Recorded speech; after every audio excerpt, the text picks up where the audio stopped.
कौन कौन से चैप्टर हो गए हैं और कौन कौन से रहते हैं ट्वेल्थ क्लास के लिए, बताओ मुझे। ट्वेल्थ में ज्योमेट्रिकल ऑप्टिक्स के अलावा। मैम अभी रिवीजन करना है या फिर मतलब जिनमें डाउट है? तुम्हारा जो रह गया पहले तुम वो बताओ मुझे, कि तुम्हारा फिजिक्स में क्या रहता है अभी, सौम्या, जो तुमसे नहीं बन रहे हैं क्वेश्चन ट्वेल्थ के।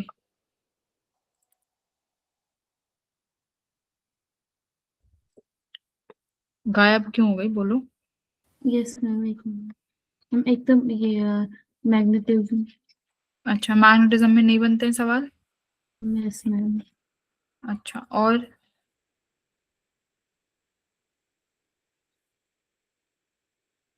हाँ, और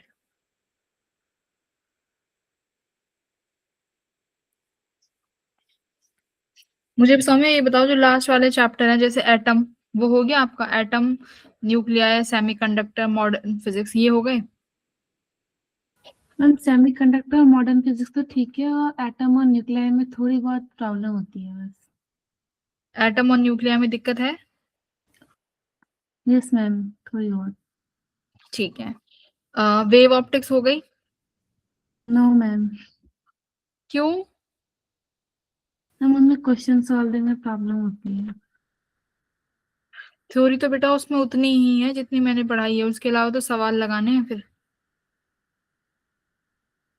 यस चलो मैम, ठीक उस है। टाइम पे हमारे एग्जाम चल रहे थे तो रिवीजन भी नहीं हो पाई ना, इसलिए।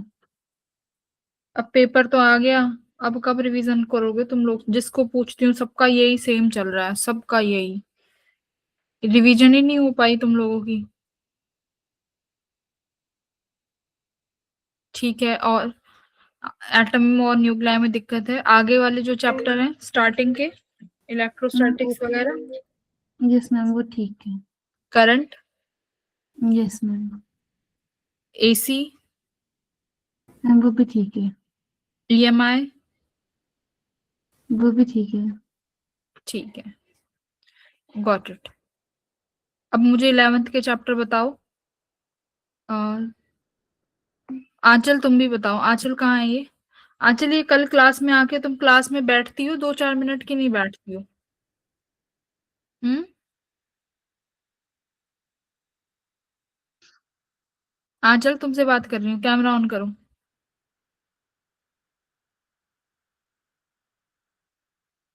हाँ, क्लास में 2-4 मिनट आके बैठती हो आप? मैम बात कर रही हूँ। कल मैंने आपका नाम एटलीस्ट, मुझे भी नहीं पता मैंने कितनी बार कॉल आउट किया, बट आपने रिस्पॉन्स ही नहीं किया। क्लास ज्वाइन करके किधर इधर उधर निकल जाती हो क्या?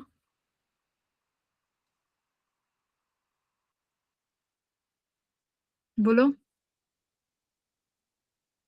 अरे बोलो भाई। कहाँ घूम गई? गई? आंचल बोलने के लिए कहा है, शक्ल मत देखो मेरी। कोई आवाज नहीं आती। हाँ, क्लास में टिकती हो 2-4 मिनट?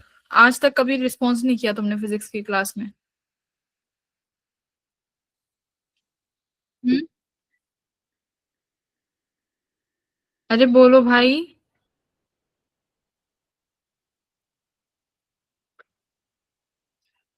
आपको फिजिक्स के किस चैप्टर्स में दिक्कत है वो बताओ मुझे, चलो। कौन कौन से ऐसे चैप्टर हैं जिनमें दिक्कत है तुम्हें, आंचल? चैट बॉक्स में लिखो, जो तुम्हारा ग्रुप है। नहीं नहीं, आपका जो ग्रुप है ना आंचल वाला, उस ग्रुप में मुझे फिजिक्स के 11th + 12th, जिस चैप्टर में तुम्हें दिक्कत है वो वाले चैप्टर्स लिखो। जिस चैप्टर में तुम्हें क्वेश्चन प्रैक्टिस चाहिए या 1-to-1 ट्यूटरिंग चाहिए, लिख के भेजो। सौम्या तुम भी अपने ग्रुप पे लिख के भेजो, ठीक है? Yes ma'am. Hmm. Gaurav, physics कैसी है तुम्हारी? गौरव तुमसे बात कर रही हूँ, फिजिक्स कैसी चल रही है बेटा? मैम पहले से तो मेरा ठीक है अभी। अभी क्या बीच पहले में से? ऐसे हुई थी, उससे तो ठीक है। क्यों बीच में क्या हो गया था फिजिक्स को? मैम नानी बीच में के घर थोड़ी चल खराब गई थी चल रही, फिजिक्स, अब उसे ले आए। खराब चल रही थी ना बीच में, तो अब थोड़ा सा रिवाइज कर लिए कॉन्सेप्ट, तो अभी ठीक चल रहे। किसी कोई ऐसे चैप्टर्स हैं जिसमें ज्यादा दिक्कत हो? 11th और 12th दोनों का मिला के पूछ रही हूँ। हम लोग देख के बता दूंगा, एक बार जैसे थोड़ा। तुम्हारे भाई फिजिक्स में हालात है ना कुछ बच्चों के, तो उस हिसाब से लगता नहीं है कि पेपर में जेई कुछ कर पाओगे, क्योंकि केमिस्ट्री, मैथ में तो सबका उतना ही आता है जितना तुम सबका आ रहा है, मैथ में एवरेज स्कोर उतना ही बनता है। केमिस्ट्री में सब बच्चों के हाई जाते हैं। फिजिक्स ही है जो तुम्हारा रैंक डिसाइड करने वाली है, यही सेम नीट के बच्चों के लिए और यही तुम्हारा जेई के लिए। फिजिक्स, केमिस्ट्री में जितना ज्यादा रिस्क लोगे उतना नेगेटिव भी होगा, मैथ्स किसी से बनती ही नहीं। Got it? जितने क्वेश्चन मैथ में तुम 1 घंटे में लगाओगे उसमें पूरी फिजिक्स सॉल्व हो जाएगी, अगर तुमने फिजिक्स को ढंग से पढ़ भी लिया तो। बेसिक बेसिक भी, हर चैप्टर का बेसिक बेसिक भी कर लोगे तो मैं बता रही हूँ 20 सवाल लगा दोगे, इतना आसान पेपर आता है फिजिक्स का। मम्मी वो दे दो पेन। बात आई समझ? अब तुम यहाँ पे जितने जितने भी तो नहीं, सिर्फ मैंने जिनको बोला है वो अपनी कितने क्या लगाने चाहिए, तुम तो बहुत ही कम लगा रहे हो तुम लोग तो भाई। वो वाली ब्लैक,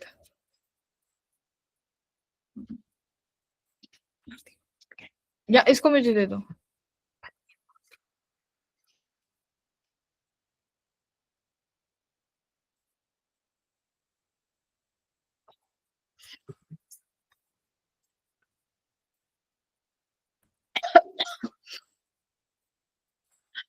15 तो एटलीस्ट लगाओगे जनरल कैटेगरी से, सिर्फ अगर पास होना है तो 15 तो लगाओगे। सिर्फ बोला है मैंने, अगर सिर्फ पास करनी है तो। हाँ पेपर सॉल्व करवाऊंगी भाई। बताओ 15 का टारगेट तो लेके चलोगे? आर्यन कितना टारगेट लेके चले हो फिजिक्स में? मैम 15-16 का ही है मैम अभी तो। मैम कभी थोड़े ज़्यादा हो जाते हैं, कभी थोड़े कम हो जाते हैं।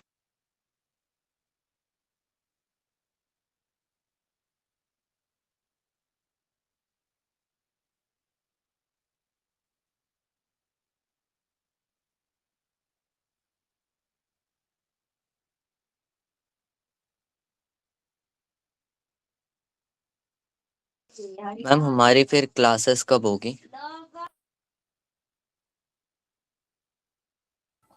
चल तो रही है क्लासेस। मैम वो जो एक्स्ट्रा होगी। देखो हिमाचल वालों की तो छुट्टियां पड़ गई हैं,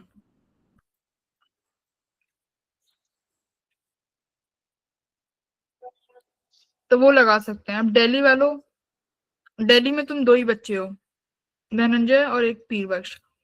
आप दोनों मुझे अपना दोनों का साथ में कोई टाइम टेबल बता देना, दोनों सेम ही स्कूल में हो ना,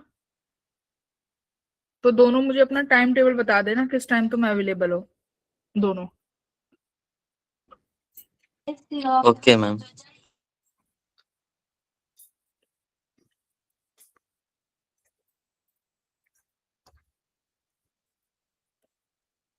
सौम्या इन चैप्टर्स में दिक्कत भी है जो आपने शेयर करे? नो मैम, ये चैप्टर एकदम प्रॉपर अच्छे से आते हैं 11th के। केटीजी क्यों नहीं आती आपको? मैम क्लास की कराई है ना सर ने? यस मैम, उस टाइम पे उसके हमारे एग्जाम चल रहे थे तो पीवाईक्यूज वगैरह नहीं किए थे, अच्छा अच्छा, बस थ्योरी थ्योरी पता है। Okay got it. अब 12th के लिखो जो अच्छे से आते हैं। आंचल तुम्हें कौन सा इनविटेशन कार्ड देना पड़ेगा?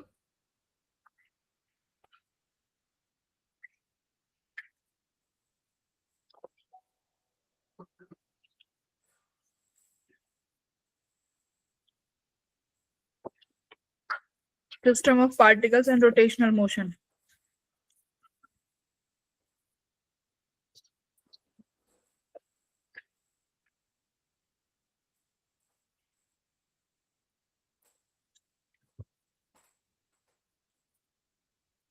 ये चैप्टर आते हैं, इनमें दिक्कत है? अच्छा ठीक है।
पेपर डिस्कस कर लेते हैं।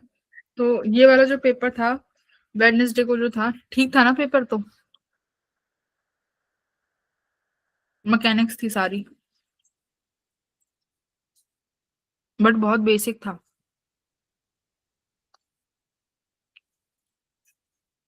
प्रिंस नहीं आया आज? आया है, ठीक है। सुमित, संदीप, सौम्या, सिमरन, विशाल, आरुष नहीं आया? आरुष आया है। सक्षम नहीं आया? ठीक है, स्क्रीन शेयर कर देती हूँ।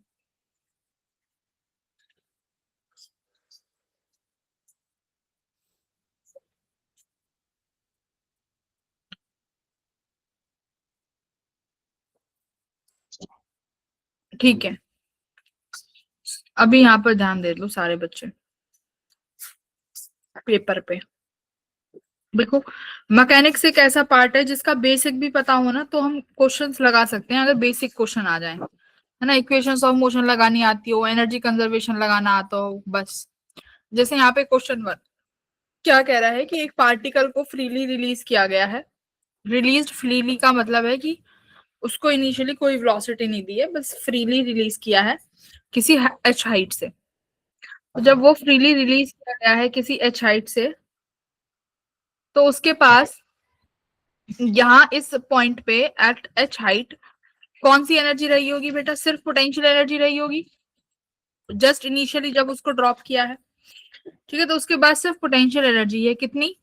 M g. उसके पास कैपिटल एच हाइट है, तो एम जी एच। अब वो बोल रहा है कि किसी सर्टेन हाइट पर, किसी सर्टेन हाइट पर, मान लो मैं ये वाला पॉइंट ले लेती हूँ कि किसी सर्टेन हाइट पर मेरे पास क्या होगा? काइनेटिक एनर्जी जो है 2 टाइम्स हो जाएगी पोटेंशियल एनर्जी की। यानी इस पॉइंट पे, ये पॉइंट मैं मान लेती हूँ ग्राउंड से एक्स हाइट ऊपर। ठीक है, मैंने इसको ग्राउंड से एक्स हाइट ऊपर मान लिया। इस पॉइंट पे मेरी काइनेटिक एनर्जी जो है दुगनी हो गई पोटेंशियल एनर्जी के।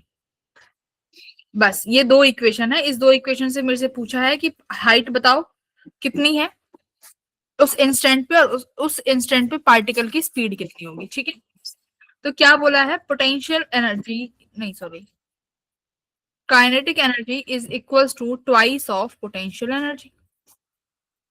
पोटेंशियल एनर्जी कितनी है बेटा इस एक्स पॉइंट पे? 2 times of m g x, ये है potential energy, 2 m g x. Kinetic energy क्या होगी बताओ इस पॉइंट पे? इस पॉइंट पे क्या काइनेटिक एनर्जी वो होगी जो इनिशियल पॉइंट और इस फाइनल पॉइंट पे है, ए और बी पे, चेंज इन पोटेंशियल एनर्जी, यही काइनेटिक एनर्जी होगी ना। चेंज इन पोटेंशियल एनर्जी वही काइनेटिक एनर्जी के बराबर है। तो पोटेंशियल एनर्जी फाइनल कितनी हुई? 2 m g x, sorry m g x. Initially कितनी थी? M G H. माइनस कर दो, कितना हो जाएगा? Change in potential energy, potential energy में चेंज आया है, एम जी कॉमन ले लेती हूँ, तो h minus x equals to 2 m g x. ये इसके बराबर हो जाएगा कि नहीं हो जाएगा बेटा? एम जी से एम जी कैंसिल हो जाएगा, एच माइनस एक्स किसके बराबर आ जाएगा? 2x के बराबर। एच किसके बराबर आया? 3x के बराबर। और x यानी इस इंस्टेंट की हाइट जो है ग्राउंड से कितनी है? h बाई 3 है। ठीक है, तो यानी या तो ऑप्शन बी होगा या डी होगा। तो मैंने एनर्जी कंजर्वेशन ही तो लगाया है, देखो ये वाले पॉइंट। काइनेटिक एनर्जी को चेंज इन पोटेंशियल एनर्जी लिखा है, दैट्स इट। काइनेटिक एनर्जी को लिखा है change in potential energy, got it. आगे क्या लिख Yes, रहा ma'am. है, स्पीड। स्पीड के लिए क्या करना है, ए और बी पॉइंट पे ये लिख दूं मैं, वी स्क्वायर माइनस लगा सकते हैं क्या ये, इज इक्वल्स टू 2gh। ठीक है, फाइनली बी पॉइंट पे कितनी वेलोसिटी होगी वो मुझे फाइंड करना है। इनिशियली वेलोसिटी कितनी है बेटा बताओ, जस्ट ड्रॉप किया गया है तो इनिशियल वेलोसिटी 0 है। ये किसके बराबर हो जाएगा, 2g। हाइट कितनी है बी पॉइंट की, h/3। तो यानी वेलोसिटी एट बी पॉइंट कितना आ गया, √2gh/3। तो 2gh/3 है ना, तो कौन सा ऑप्शन ठीक है बेटा, ए ठीक है ना, बी और डी नहीं होंगे। ए पॉइंट होगा 2h/g। तो बी ऑप्शन क्या है, ए ऑप्शन क्या है, करेक्ट है, बोलो। तो यहाँ पर इसका बी है आंसर। concept लगा था, क्या कह रहे हो, आंसर बी है इसका। बी है। मैम बी होगा। एक मिनट रुको, 2gh हाइट कितनी है, h/3। Ma'am height 2h/3 cover किया ना, तो मैम वहाँ पे हाइट में एक सेकंड 2h/3 रुको, आएगा। एक minute, just give me a minute. Potential energy का चेंज कितना लिखा है हमने, mg इंटू, एक second, kinetic energy is 2 times of potential energy, तो 2mgx। हाइट 2h/3 है क्या, मैम कवर तो मैम वो 2h/3 डिस्प्लेसमेंट आएगा ना, h माइनस अच्छा अच्छा अच्छा अच्छा अच्छा, एक सेकंड, गॉट इट। h/3 तो ये वाला डिस्टेंस आया ना x, हाँ ठीक है। ये जो हमने ग्राउंड से जो डिस्टेंस निकाला है, ये निकाला है हमने h/3 है ना, लेकिन जो कवर्ड डिस्टेंस होगी वो तो ये वाली होगी ना, ए से लेके बी पॉइंट की कितनी आएगी, ये h में से h/3 माइनस कर दो तो कितना बचेगा, 2h/3, करेक्ट। ओके, तो कितना हाइट कवर्ड किया है उसने, 2h/3, तो ये 4h/3 हो जाएगा, जिसमें से 2 बाहर आ जाएगा, तो आंसर कितना आया, gh/3। तो ऑप्शन नंबर बी होगा, ठीक है जी, ऐसे। अब सही है, तो वो डिस्टेंस कवर्ड ही तो होता है इक्वेशन में, एस इज डिस्प्लेसमेंट, तो distance covered is 2h/3, not height वाला।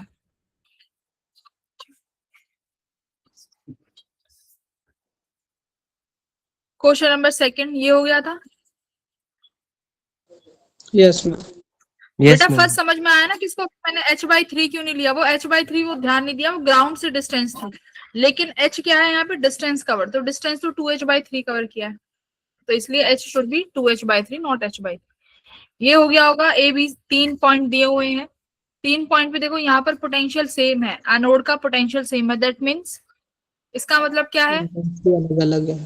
पोटेंशियल सेम है मतलब फ्रीक्वेंसी सेम होगी, लेकिन दोनों के फोटो करंट सेम है मतलब इंटेंसिटी अलग अलग है। तो इसमें से क्या ठीक लग रहा है, y1 और y2 की फ्रीक्वेंसी सेम है बट इनका इंटेंसिटी अलग अलग है, तो ऑप्शन सी ठीक है, यस मैम। 1 और 2 का, और ठीक है, तो ऑप्शन नंबर थर्ड हो जाएगा, गॉट इट। ओके, तो ये भी इजी था। थर्ड क्वेश्चन किया था, yes ma'am. Yes ma'am. Third question भी इजी है। Yes ma'am. इसमें क्या फॉर्मूला होता है, अगर मेरा आइडियल ट्रांसफॉर्मर है तो P input equals to P out, है ना, पावर जितनी इनपुट पर होगी उतनी ही आउटपुट मुझे आउटपुट पर मिलेगी। तो ये मेरा इनपुट होता है, यहाँ पर मुझे आउटपुट मिल जाएगा, करेक्ट। तो P इनपुट क्या लिखोगे, VI इक्वल्स टू VI, है ना। तो यहाँ पर वोल्टेज कितनी है बेटा, 230। इसका करंट मालूम है क्या मुझे, नहीं मालूम, निकालना है। यहाँ पर वोल्टेज कितनी है, 23 है ना वोल्टेज, तो मुझे यहाँ पर करंट चाहिए, तो करंट किसके बराबर हो जाएगा भाई, V equals ma'am to IR, 23/115। हाँ V अपॉन रेजिस्टेंस, है ना, V upon Yes, resistance. ma'am. तो मैं I को फिर से क्या लिख दूं, 23/115। कौन आया है इतनी लेट,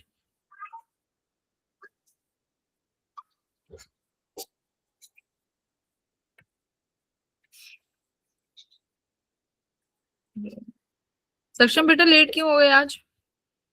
मैम वो गलती से दूसरे ग्रुप में ज्वाइन हो गया। ठीक है, हाँ तो अब ये हो जाएगा क्या सॉल्व? कर लोगे? आ जाएगा आई की वैल्यू प्राइमरी कॉइल में? ठीक है, तो ये प्राइमरी का ये सब बराबर होना चाहिए, यहाँ से आई निकाल लेना, जो आंसर आएगा वही तुम्हारा आंसर होगा फाइनली। ठीक है, तो बेसिक कॉन्सेप्ट पे ही था ये भी। ओके, क्वेश्चन नंबर 4 कैसे करोगे? 4 क्वेश्चन देखो क्या कह रहा है कि हमारे पास यहाँ पर एक ट्री है, इस पेड़ पर मंकी बैठा हुआ है और ये मंकी क्या करता है, किसी पर्टिकुलर टाइमिंग पे यहाँ से मैंगो को ड्रॉप करता है। तो देखो अगर सिंपल सी बात है, अगर ये मैंगो को ड्रॉप करेगा तो सीधा मैंगो यहीं पर यहीं आके गिरेगा, कोई रेंज इसकी नहीं होगी इस केस में। सीधा जिस पॉइंट से मैंगो ड्रॉप हुआ है उसके सामने ही आके मैंगो गिर जाएगा बी पॉइंट पे। ठीक है, लेकिन इस एच हाइट को कवर करने में इस मैंगो को कुछ समय लगेगा। तो सबसे पहले ये निकालेंगे कि इस मैंगो को ऊपर से नीचे आने में कितना समय लगेगा। ठीक है, आ जाओ, कितना समय लगेगा भाई? इस वाले केस में सिंपल हम निकालते थे, अगर किसी को डायरेक्ट फॉर्मूले भी याद नहीं है तो समय के लिए maximum second equation of motion का यूज किया जाता है हमेशा। मोस्टली टाइम निकालने के लिए second equation of motion use करते हैं। ठीक है, प्लस हाफ GT स्क्वायर। कितना इस की हाइट कुछ होगी, ट्री की हाइट कितनी दी हुई है भाई? S, मैं इसको H लिख दी हूँ, हाइट इनिशियली ड्रॉप किया गया है, ड्रॉप के केस में मतलब इनिशियल वेलोसिटी कुछ भी नहीं है, हाफ GT स्क्वायर। तो यहाँ से टाइम कितना निकल के आया बेटा? √2h/g। तो देखो इसमें तुम्हारे पास कितनी हाइट दी हुई है ट्री की? 19.6। तो जब भी 19.6 वाली हाइट दी हो तो जो ग्रेविटी है उसको 9.8 लिखना, क्योंकि ये 2 बार कट जाएगा 2 टाइम, तो 2 2 4। तो समय कितना आया? 2 सेकेंड। तो इसका मतलब है इस ट्री से इस मैंगो को गिरने में सिर्फ 2 सेकेंड लगेंगे, है ना? अब 2 सेकेंड लगेंगे। अब ये देखो यहाँ पर क्या हो रहा है, यहाँ पर एक NCC परेड चल रही है। NCC परेड में हर एक इंसान 9 किलोमीटर/आवर की स्पीड से चल रहा है। तो मान लो कोई इंसान कहाँ खड़ा होना चाहिए? कोई इंसान यहाँ खड़ा हुआ है A पॉइंट पे। अगर वो विदिन 2 सेकेंड B पॉइंट पे आ गया, सपोज करो विदिन 2 सेकेंड वो इस B पॉइंट पे आ गया, तो इसको ये मैंगो मिल जाएगा ना, A वाले इंसान को। तो अब यानी इस A से इस B पॉइंट की दूरी कितनी होनी चाहिए? तो आप डिस्टेंस कैसे निकालोगे? Speed into time. NCC parade वालों की स्पीड कितनी है? 9 किलोमीटर। तो किलोमीटर/आवर को चेंज कर लेना। समय कितना दिया हुआ है, कितने समय में चलना है उसको? A पॉइंट से B पॉइंट कितने में आना है? 2 सेकेंड में आना है। तो टाइम में 2 से मल्टीप्लाई कर दूं तो बेटा इसको एक बार सॉल्व करो, कितना बनेगा? 9 4 जा 5, 4 2 जा और 2 5, है ना? तो डिस्टेंस मेरा कितना आया? 5 मीटर।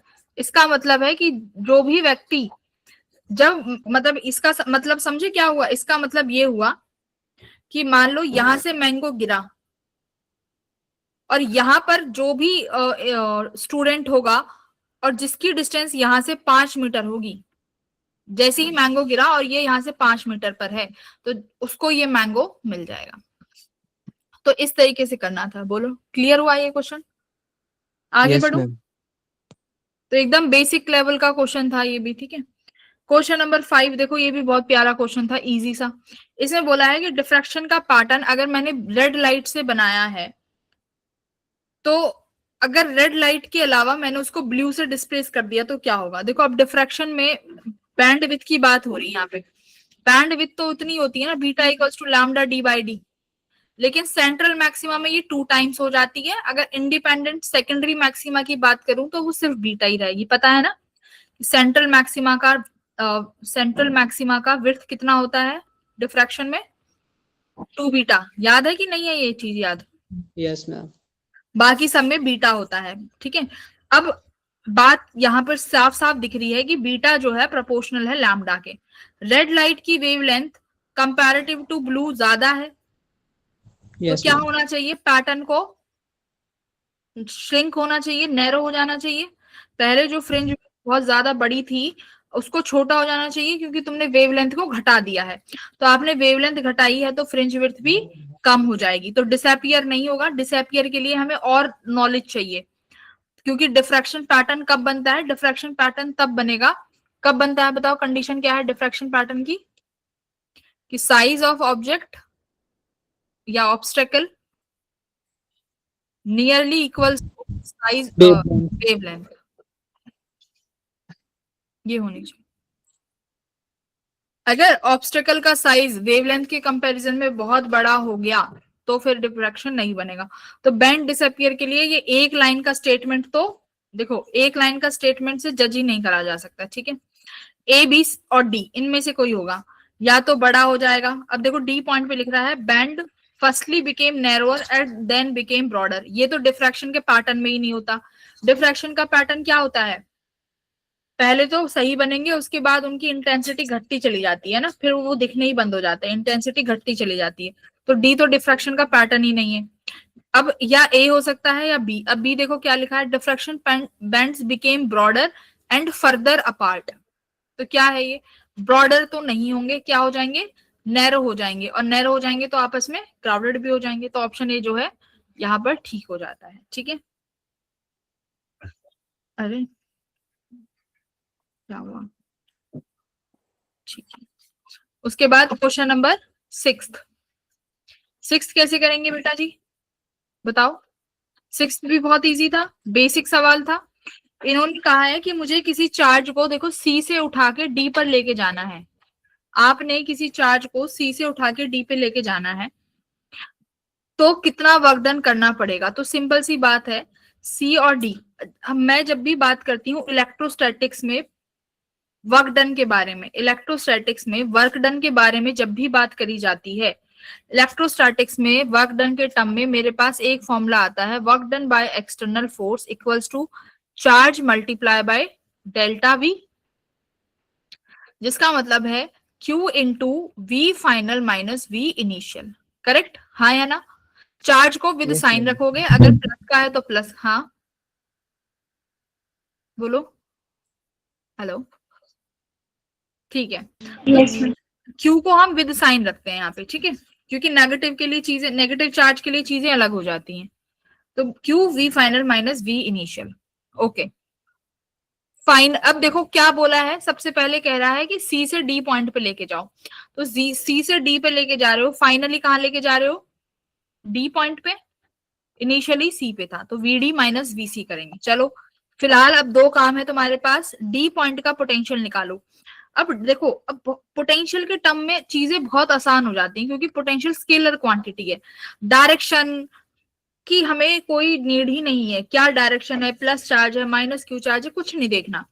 अब डी पॉइंट पे तुम्हें साफ साफ दिख रहा है कि हमारे पास स्पेस में जितने भी चार्ज होंगे वो सब अपना अपना पोटेंशियल जनरेट करेंगे। अब डी पॉइंट पर कितना है वो देखो। अब डी पॉइंट पे दो चार्जेस दिख रहे हैं, प्लस क्यू और माइनस क्यू। प्लस क्यू वाला चार्ज डी पॉइंट पर कितना पोटेंशियल जनरेट करेगा, पोटेंशियल का फॉर्मूला है के क्यू बाय आर। तो अब डी पॉइंट पर प्लस क्यू वाला अब देखो पोटेंशियल लिखते वक्त भी क्यू को विद साइन लिखेंगे, याद रखना। जब भी पोटेंशियल लिखोगे, चार्ज पोटेंशियल एनर्जी लिखोगे, पोटेंशियल एनर्जी लिखते वक्त क्यू को विद साइन रखना होता है। तो अब यहाँ पर लिखोगे के, क्यू क्या है प्लस क्यू, तो क्यू अपॉन डिस्टेंस कितना है बेटा, ये 2L हो जाएगा और ये भी L हो जाएगा, तो कितना होगा 3L, है ना, माइनस। अब यहां पर कितना पोटेंशियल जनरेट करेगा ये वाला चार्ज, बीडी वाला, कितना कितना डिस्टेंस है इसका, के क्यू बाई बी एल। से डी कितना डिस्टेंस, क्यू बाय एल, है ना। तो यहाँ कितना लिखोगे, के क्यू बाय एल। L. अब सी पॉइंट का बताओ कितना पोटेंशियल होगा, सी पॉइंट पे कितना पोटेंशियल लिखेंगे, एक मिनट रुकना बेटा, हाँ हाँ, सी पॉइंट पे पोटेंशियल बताओ कितना होगा, पोटेंशियल एट सी 0। पॉइंट।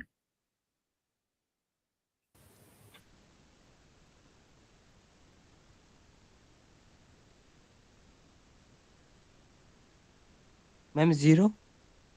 0.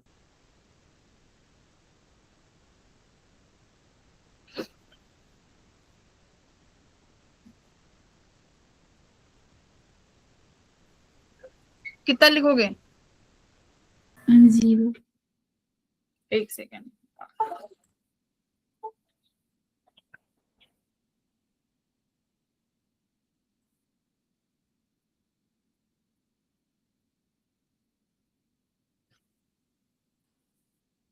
कितना बन रहा है सी पॉइंट पे?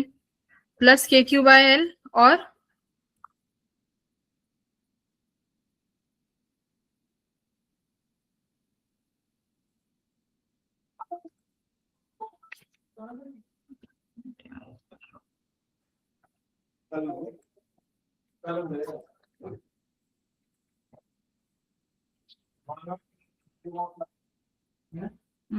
फैन अटक गया ये तो। कैसे अटक गया? 1 मिनट रुकना, रीजॉइन करती हूँ।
कहाँ चला गया?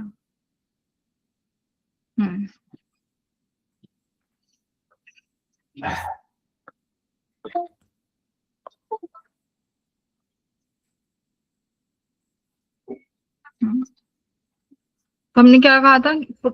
Work done equals to change in potential which is delta U. तो कहाँ तक कर लिया था? Q V D minus V C, D का निकाल लिया था कितना? K Q by 3L minus K Q by L. C point का कितना आ जाएगा? देखो सी पॉइंट से डिस्टेंस बराबर है प्लस क्यू और माइनस क्यू का, तो के Q by L minus K Q by L आपस में कैंसिल आउट हो जाएंगे। तो सी पॉइंट पे कितना पोटेंशियल जनरेट होगा? 0। तो सी पॉइंट का पोटेंशियल कितना है बेटा जी? 0। डी पॉइंट का निकाल लोगे। अब देखो कई बच्चे सोच रहे होंगे कि इसने तो बोला है सेमी सर्कुलर पाथ के लिए, हम सी से डी ऐसे लेके जा रहे हैं। तो क्यों लेके जा रहे हैं? क्योंकि ये जो इलेक्ट्रोस्टैटिक फोर्स है ये कैसा फोर्स है? ये कंजर्वेटिव फोर्स है। तो कंजर्वेटिव फोर्स की वजह से जो वर्क डन होते हैं वो सिर्फ और सिर्फ किस पे डिपेंड करते हैं? इनिशियल और फाइनल पोजीशंस पे। किस पाथ से लेके जा रहे हैं उससे हमें कोई मतलब नहीं होता, ठीक है। तो इसीलिए मैंने सी और डी पॉइंट पे डायरेक्ट हम ये फॉर्मूला लगा सकते हैं। इसने पूछा तो सेमी सर्कुलर की वजह से है ना, तो यहाँ पर इस चीज से घबराने की जरूरत नहीं है। ये कंजर्वेटिव वर्क डन है, तो सी से डी पर डायरेक्ट लगा सकते हो। सी का 0 हो गया तो यहाँ से तुम निकाल लेना अपना वर्क डन। बोला है सी से इंफिनिटी, तो सी से इंफिनिटी के लिए कैसे निकालोगे वर्क डन? क्यू इंटू कहाँ जा रहे हो? फाइनली इंफिनिटी पे। इनिशियली कहाँ थे? सी पॉइंट पे।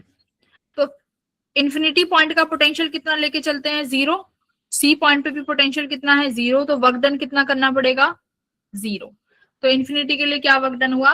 0। एक बार इसके लिए भी निकाल लेना कितना आ रहा है? के Q by 3L minus K Q by L. Negative में ही बनेगा शायद, क्योंकि के क्यू बाय एल पॉजिटिव में आएगा। कैलकुलेट करना कितना बनेगा, कितना आ रहा है? 9 आ रहा है ना। हाँ, तो नेगेटिव में आ जाएगा। तो option number D will be your answer.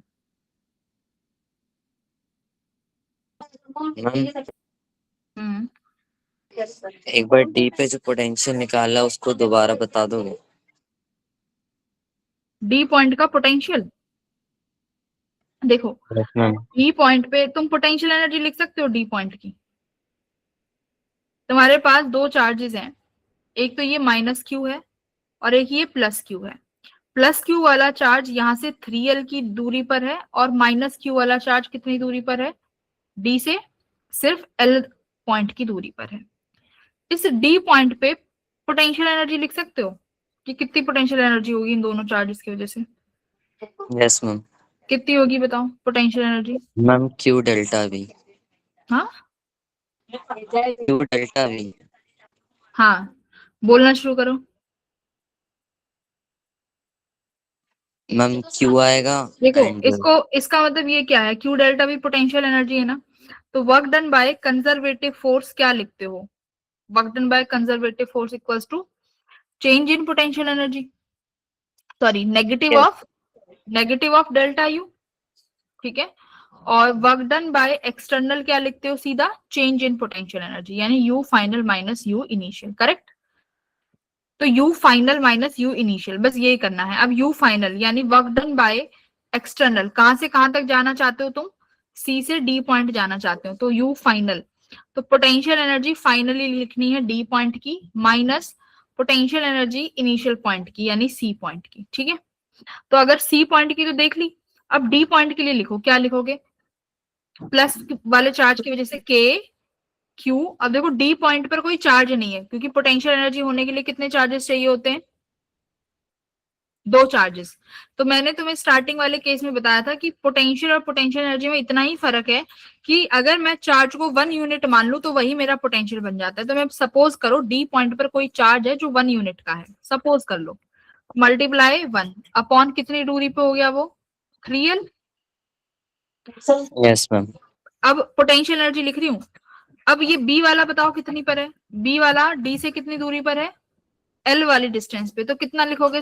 Minus K Q upon कितनी दूरी है? एल। ये लो, तो ये डी पॉइंट की पोटेंशियल एनर्जी लिख दी तुमने। तो अब ये डी पॉइंट की पोटेंशियल एनर्जी है। अब ये माइनस क्यू साइन था ना, तो मैंने यहाँ पे माइनस क्यू लिखा है, तो ये पोटेंशियल एनर्जी डी पॉइंट की आई है। मेरी बात समझ में आई? ये यस डी मैम। पॉइंट की पोटेंशियल एनर्जी है। अगर पोटेंशियल लिखना है तो पोटेंशियल में सिर्फ क्या लिखते हो? के क्यू बाय आर होता है। पोटेंशियल एनर्जी में के क्यू1 क्यू2 बाय आर हो जाता है। तो यहाँ पर मैंने अगर चार्ज लेट करना चाहो तो 1 पॉइंट। तुम्हें कंफ्यूज कहाँ हो रही है ये बताओ, कंफ्यूजन कहाँ हो रही है? अभी क्लियर है? Yes ma'am. बस ये याद रखना, पोटेंशियल और पोटेंशियल एनर्जी क्यू के साइन के साथ लिखोगे, क्यू के साइन के साथ। जैसे मैंने यहाँ पर minus K Q by L लिखा है ना, तो माइनस क्यों लिखा है मैंने? क्योंकि ये वाला क्यू चार्ज खुद माइनस का है, इसीलिए तो माइनस साइन लगाया है, वरना मैं क्यों माइनस लगाती, ठीक है, इस वजह से। फिर माइनस लिखोगे। अब देखो मैं यहाँ पर लिखती हूँ क्यू इंटू वीडी वाला पोटेंशियल लिख दो, कितना आया है? के Q by 3L minus K Q by L. अब माइनस का साइन लगा के सी का लिखेंगे विच इज 0। तो ये minus sign according to your formula आया है, बट ये K Q by 3L minus K Q by L ये तुम्हारे चार्जेस की वजह से आए हैं। तो जैसा चार्ज वैसा साइन। अब समझ में आया पीर बख्श? ये बहुत Yes, बार ma'am. करना। सौम्या तुम्हें कोई दिक्कत है यहाँ पे? No ma'am. अब ये देखो क्या कह रहा है कि क्वेश्चन नंबर 7 है तुम्हारा। ये वाले क्वेश्चंस देखो कई बार आ जाते हैं, ठीक है, बहुत कई बार पूछे भी गए हैं ये वाले क्वेश्चंस। कैसे? क्या कह रहा है क्वेश्चन में? अगर मान लो मेरे पास एक ब्लॉक है आइस का जो कि -20 डिग्री टेम्परेचर पे है, और स्लोली स्लोली आपको हीट देके उसको 100 डिग्री स्टीम पे कन्वर्ट करना है। तो कैसे कन्वर्ट करोगे स्टीम में? तो देखो अगर वो पहले ब्लॉक आइस है ना, कितने डिग्री पर? -20 डिग्री सेल्सियस पर। उसे क्या करना पड़ेगा? उसका टेम्परेचर लेके जाना पड़ेगा 0 डिग्री सेल्सियस पर। लेकिन वो 0 डिग्री सेल्सियस पर अभी भी क्या रहेगा? आइस। तो ये यहां पर पहले तो टेम्परेचर का चेंज आता है, बेटा ये ध्यान से सुन लो। अब फेस चेंज कराना पड़ेगा, क्योंकि 0 डिग्री सेल्सियस पे आइस है ना, तो 0 डिग्री सेल्सियस पर अगर इस आइस को वाटर बनाओगे तो भी हीट रिक्वायर्ड होगी। तो अब 0 डिग्री से तुमने उसको वाटर बनाया, तो सेकंड चीज क्या हुई? अब फेस चेंज हुई कि नहीं हुई? जिसमें तुम 2 तरीके की एनर्जी हीट पढ़ते हो, एक तो लेटेंट हीट होती है और एक स्पेसिफिक हीट होती है, हाँ या ना? हेलो बोलो। Yes ma'am.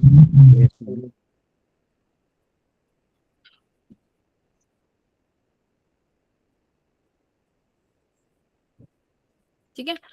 तो अगर आइस को पानी में भी बदलना है, अगर ये सवाल भी आते हैं कि अगर आइस को वाटर में चेंज करना है तो कितनी हीट रिक्वायर्ड है, तो देखो आइस को -20 से Q पर लेके गए तो कौन सी हीट रिक्वायर्ड होगी बेटा?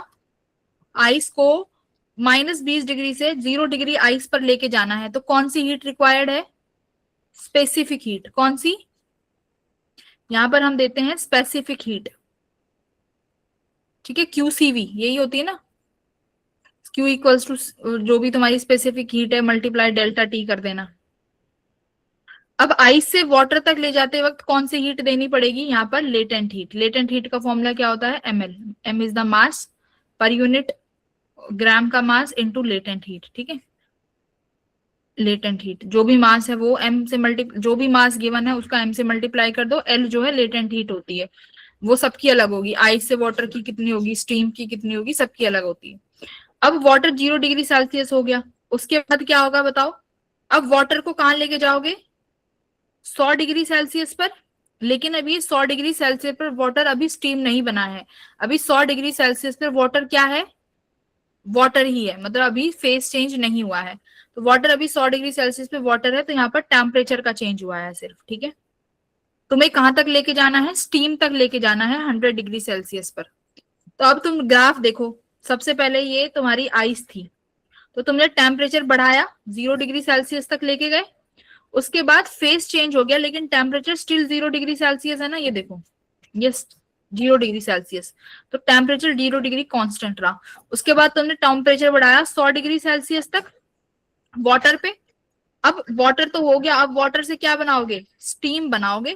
कितने डिग्री सेल्सियस पर? स्टीम 100 डिग्री पर ही बनती है, 100 डिग्री सेल्सियस पर। अब कौन सा चेंज होगा? फेस का चेंज होगा 100 डिग्री सेल्सियस पर। तो अब ये वाला ग्राफ फिर से ऐसा हो गया, तो ऑप्शन ए ठीक है। बोलो ये क्लियर हुआ? क्या किया? अगर मान लो मैं तुमसे कहती हूँ कि बेटा मेरे पास आइस है 0 डिग्री सेल्सियस पर, इसको कन्वर्ट कर दो 60 डिग्री में, 60 डिग्री ऑफ वाटर, तो कैसे करोगे इसको? 60 डिग्री ऑफ वाटर में कितनी हीट दोगे? बोलो।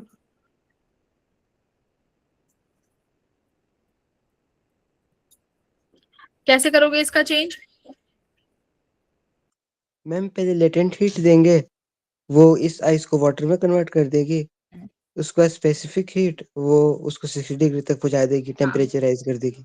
हाँ देखो, लेटेंट हीट का फॉर्मूला ml, स्पेसिफिक हीट का फॉर्मूला mc डेल्टा t होता है।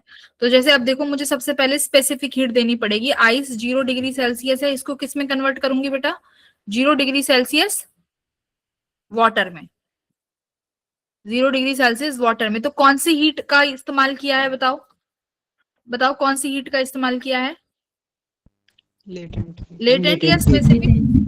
हाँ, तो लेटेंट हीट का इस्तेमाल फेस चेंज में करते हैं, याद रखना। फेस चेंज होगा लेटेंट हीट में, टेम्परेचर का कोई चेंज नहीं होगा। लेटेंट हीट में टेम्परेचर का कोई चेंज नहीं है, बस फेस का चेंज है। स्पेसिफिक हीट में जब जब टेम्परेचर चेंज होगा तो स्पेसिफिक हीट देंगे।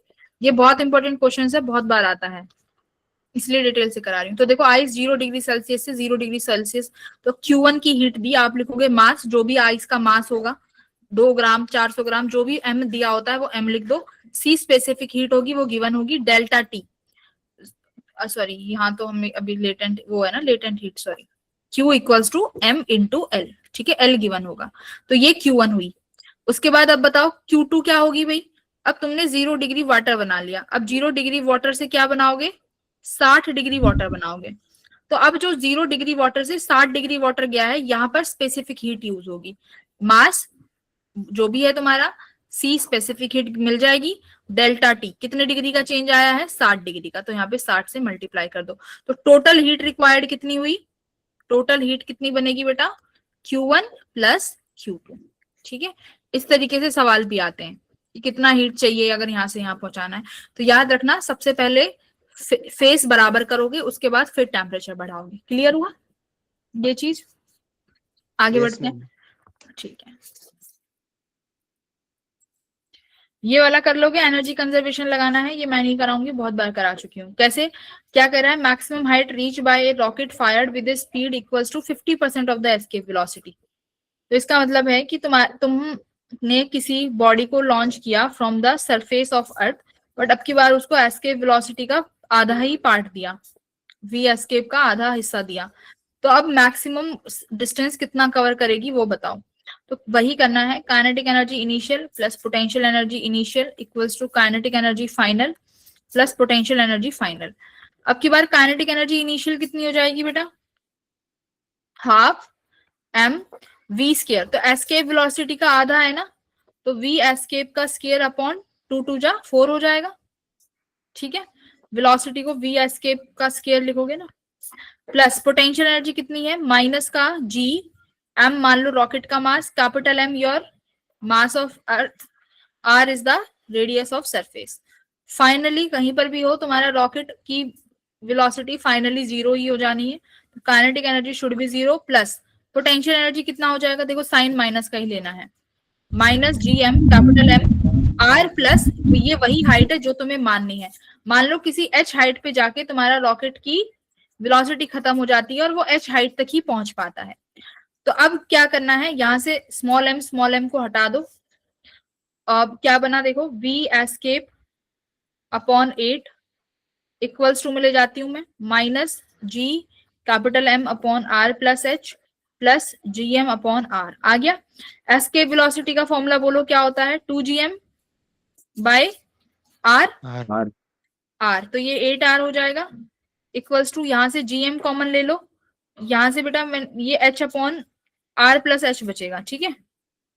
gm से gm कैंसिल हो जाएगा, ये 1/4 पे कट गया, तो देखो क्या आ जाएगा, क्रॉस मल्टीप्लाई कर दो, r plus H equals to 4h, r equals to 3h, h की वैल्यू कितनी आ जाएगी r/3। तो सी ऑप्शन, बस एनर्जी कंजर्वेशन लगाना था और कुछ नहीं करना था, ठीक है। तो ये क्वेश्चन भी डुएबल था, सबने किया था ना ये, वीर बख्श करा है ये क्वेश्चन, हाँ। अगर तुम ये क्वेश्चन भी नहीं करके आए ना, फिर क्लास में आने का कोई फायदा नहीं, फिर मत आया करो क्लास में, सीधा बता रही हूँ, फिर कोई जरूरत नहीं क्लास में आने की। अगर ये वाला क्वेश्चन जो बच्चा नहीं लगा के आया 8th क्वेश्चन, फिर क्लास में आओ ही मत तुम, कोई फायदा नहीं है फिर क्लास में आने का, ठीक है। क्वेश्चन नंबर 9th,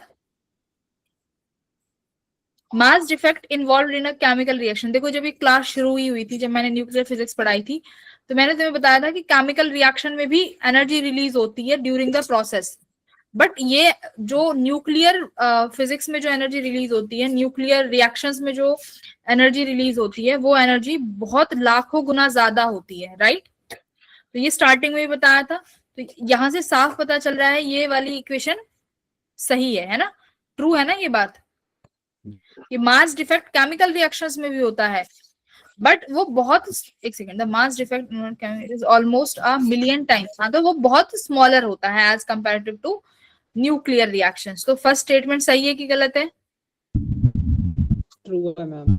सही है कि गलत है। सेकंड रीजन बोलो इसका क्या होगा,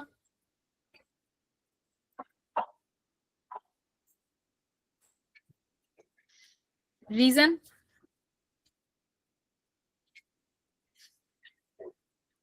मास energy interconversion does not take place in chemical reaction. अब मुझसे ज्यादा केमिस्ट्री तुम पढ़ते हो, जब केमिस्ट्री में रिएक्शंस बनाते हो तो क्या वहां पर इक्वेशन बैलेंस करते हो, इक्वेशन बैलेंस तो वहां भी होती है ना, तो मास एनर्जी का इंटर कन्वर्जन तो वहां डज नॉट टेक प्लेस, ऐसा तो हो ही नहीं सकता ना होता हो, वहां भी होती है रिएक्शंस बैलेंस करते हो, रिएक्शन इसीलिए बैलेंस की जाती है। तो डज नॉट टेक प्लेस ये क्या हो जाएगा, ये इक्वेशन गलत हो जाएगी, फॉल्स। एनर्जी कंजर्व तो भाई हर कहीं रखनी है, चाहे केमिस्ट्री हो या फिजिक्स हो, तो सेकंड फॉल्स है, तो आंसर जो है सी हो जाएगा। सी वाला क्वेश्चन थोड़ा सा लास्ट, 10th क्वेश्चन थोड़ा सा लास्ट में देखेंगे, उससे पहले और क्वेश्चन देख ले। 11th बोलो, 11th कर लिया था। क्या कह रहा है कि इलेक्ट्रिक पोटेंशियल जो है प्रोटॉन और इलेक्ट्रॉन के बीच में, वो इतना पोटेंशियल दिया हुआ है, और आर जो है ऑर्बिट की इलेक्ट्रॉन ऑर्बिट है, assuming Bohr model to be applicable, it is found that Rn is proportional to nx.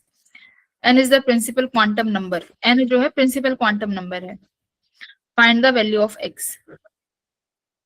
तो यहां से हमें क्या करना है, प्रिंसिपल क्वांटम नंबर r की वैल्यू निकालनी है। कैसे निकाल सकते हो, अटेम्प्ट किया था ये वाला? हमारी क्लास में तो बोलो। 3 लड़की। हाँ, गलती तो यहाँ पे velocity model to be applicable it is found that rn should be proportional to nx। कैसे कर पाएंगे इस क्वेश्चन को? वेलोसिटी, हमें पोटेंशियल गिवन है, तो पोटेंशियल से हम क्या निकाल सकते हैं? अब यहाँ पर हमें बहुत ऑर्बिट की भी बात कही हुई है और रेडियस की भी। तो जब हमने रेडियस निकाली थी तो हमने क्या किया था?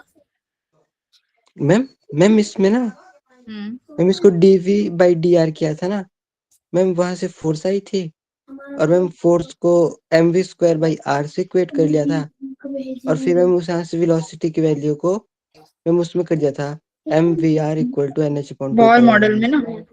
यस मैम वहां से आ गया था।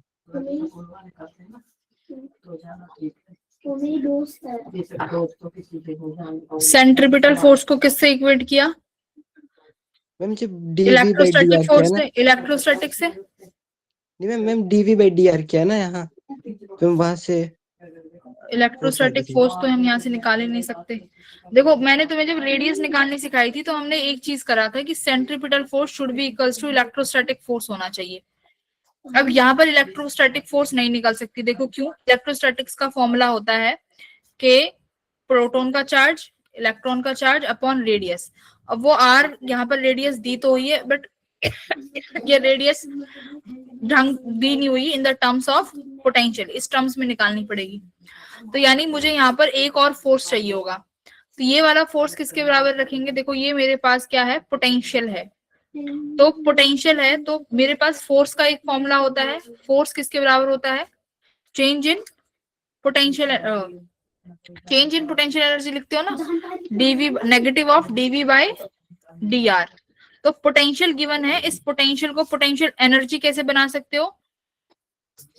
चार्ज से मल्टीप्लाई करके बना सकते हैं ना, चार्ज से मल्टीप्लाई करके। तो मैं यहाँ पर चार्ज से मल्टीप्लाई कर दूं तो मेरे पास वो बन जाएगी पोटेंशियल एनर्जी dv/dr।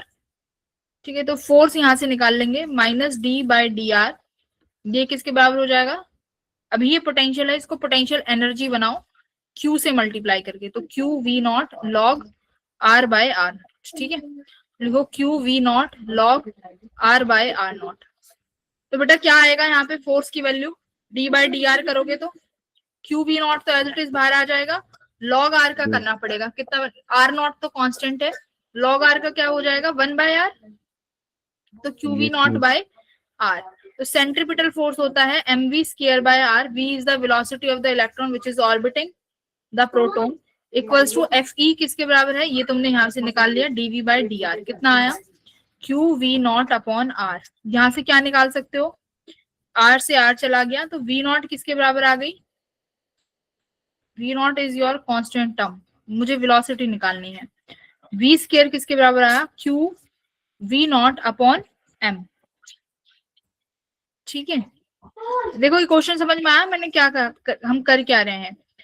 हम जब भी यहाँ पर रेडियस की बात आती है इलेक्ट्रॉन ऑर्बिट में, तो मेरे पास दो ही फॉर्मूले हैं, या तो एफ सेंट्रीपिटल को एफ इलेक्ट्रोस्टैटिक के बराबर करते हैं, दूसरा बोहर मॉडल का पोस्टुलेट। क्या?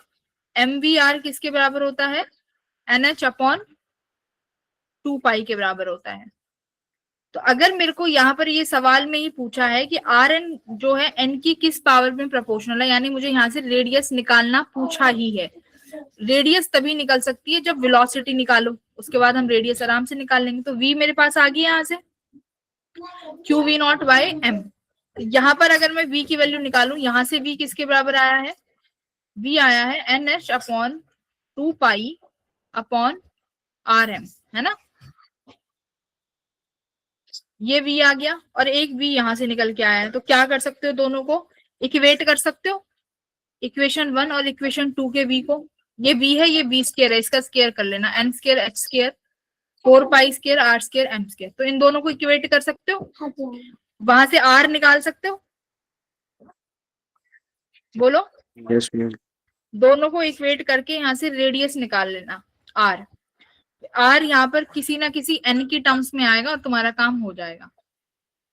ठीक है, जब हमने ये चैप्टर करा था उस टाइम भी जब वेलोसिटी और आर निकाले थे यही दो फॉर्मूले यूज करे थे, mvr इक्वल्स टू nh/2 और सेंट्रीपिटल फोर्स को उस टाइम इलेक्ट्रोस्टैटिक के बराबर किया था।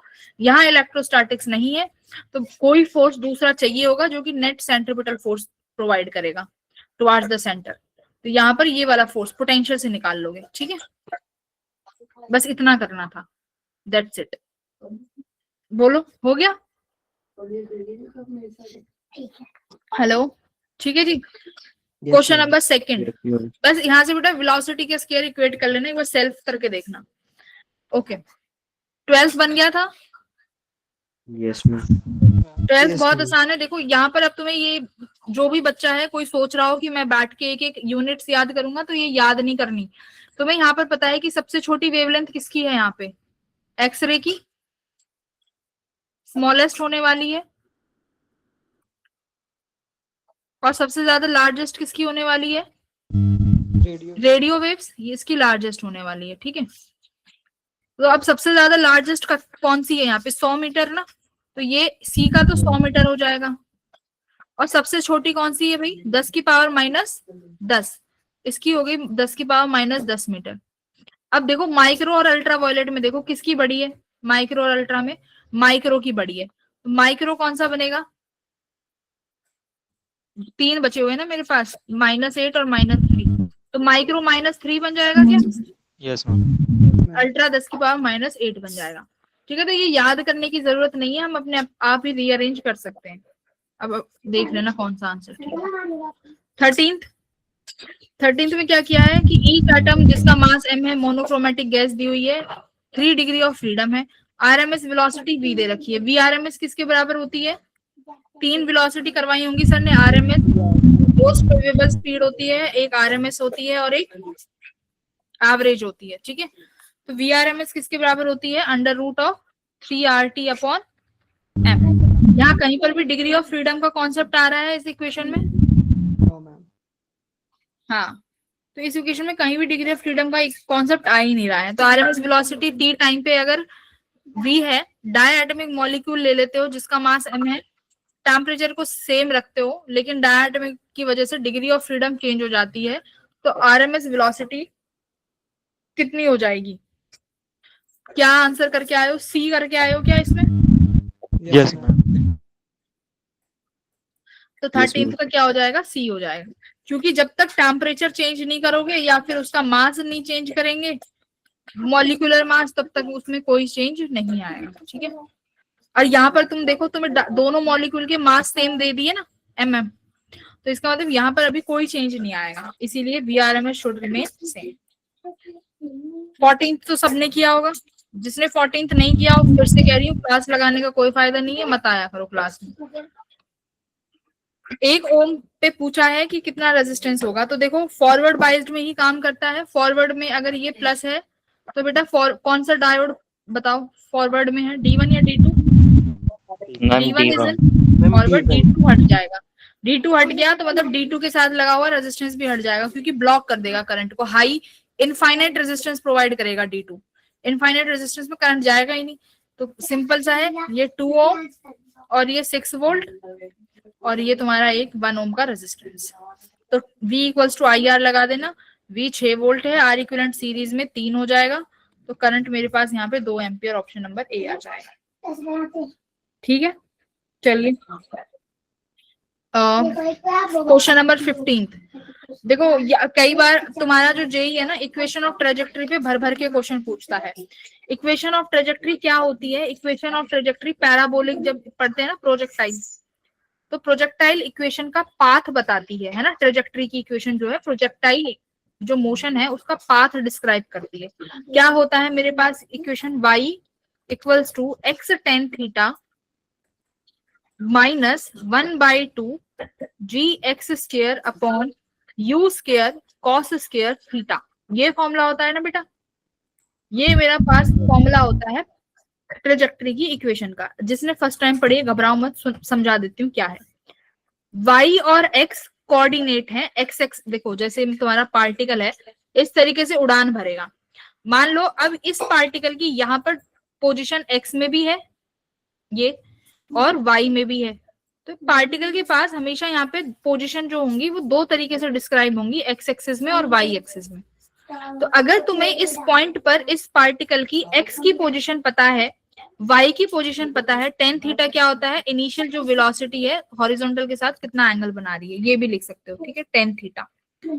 दूसरी इक्वेशन क्या लिखते हो, y equals to X tan theta common ले सकते हैं, अंदर क्या बचता है 1 minus x bye are.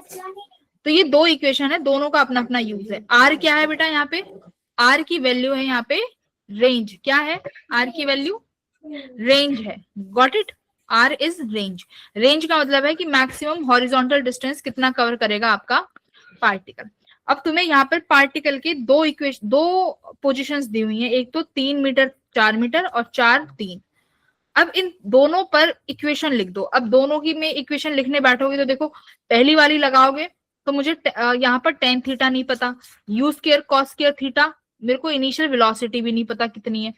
Second वाली लिखनी आसान है, तो सेकंड वाली इन दोनों कोऑर्डिनेट्स के लिए लिखो, पहले 3 मीटर और 4 मीटर, y 4 दिया हुआ है, x 3 दिया हुआ है, टेन थीटा लिखो, 1 माइनस x की value 3, range r, equation 1।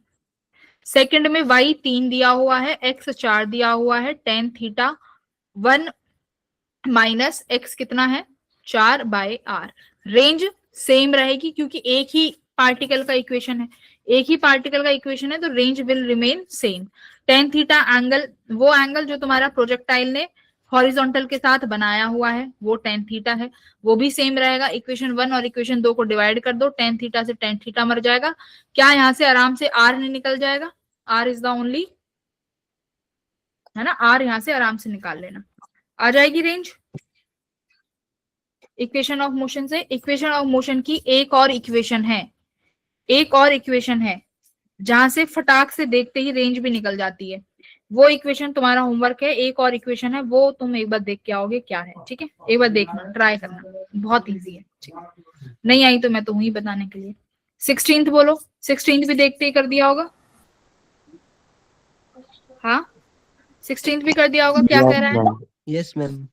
Yes ma'am. बहुत आसान है। गैल्वेनोमीटर जिसका रेजिस्टेंस 40 ओम है, वो 10 डिवीजन पर 1 मिली एम्पियर का डिफ्लेक्शन शो करता है। जब उसमें 1 मिली एम्पियर का करंट जाता है तो 1 मिली एम्पियर के करंट जाने पर उसकी निडल 10 डिवीजन घूम जाती है, तो टोटल उसमें 50 डिवीजन गिवन है। तो कह रहा है बताओ अगर मैं शंट लगा देता हूं 2 ओम का, तो तुम्हारा गैल्वेनोमीटर कितना मैक्सिमम करंट रीड करके दे देगा, यही तो है maximum current that can pass through that. तो उस पूरे सिस्टम से कितना मैक्सिमम करंट पास हो सकता है वो बताओ। तो बेटा पहले मुझे देखो, मेरा फॉर्मूला है IgG equals to I minus IG into shunt, correct. मुझे शंट की वैल्यू दी हुई है, मुझे गैल्वेनोमीटर का रेजिस्टेंस दिया हुआ है, मेरे पास IG नहीं है, तो IG कैसे निकालोगे बताओ। 10 डिवीजन में कितना रीड कर रहा है 1 मिली एम्पियर, तो बेटा 50 डिवीजन में कितना रीड कर देगा 5 मिली एम्पियर, यही तुम्हारा मैक्सिमम करंट होगा गैल्वेनोमीटर का IG करंट। तो IG मुझे मिल गया 5 मिली एम्पियर, गैल्वेनोमीटर का रेजिस्टेंस दे रखा है 40, I जो है टोटल करंट है, पता है ना, इस तरीके का सर्किट बनता है, ये गैल्वेनोमीटर और यहाँ नीचे मेरा शंट लग गया, तो ये जो टोटल करंट I है, यानी अब ये मेरा पूरा एमीटर बन गया। इस एमीटर का मतलब है कि अब जो ये एमीटर बना है, ये सर्किट बना है, ये टोटल कितना मैक्सिमम करंट रीड कर सकता है वो बताइए।